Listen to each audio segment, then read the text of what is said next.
সাথী দেখ তো মা শাড়িটা পছন্দ হয়েছে কিনা। কি হয়েছে ওর? ও কিছু না চাচা, কাল বিয়ের পর আপনাকে ছেড়ে চলে যেতে হবে তো, তাই একটু মন খারাপ। দেন চাচা, আমাকে দেন।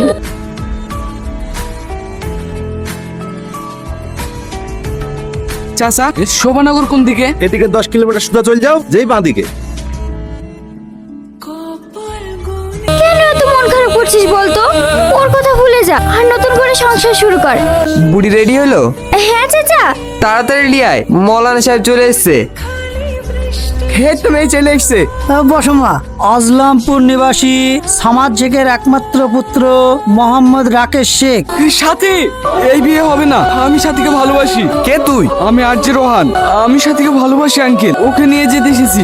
তো 10 লাখ টাকা মনে হয় এবার গেল।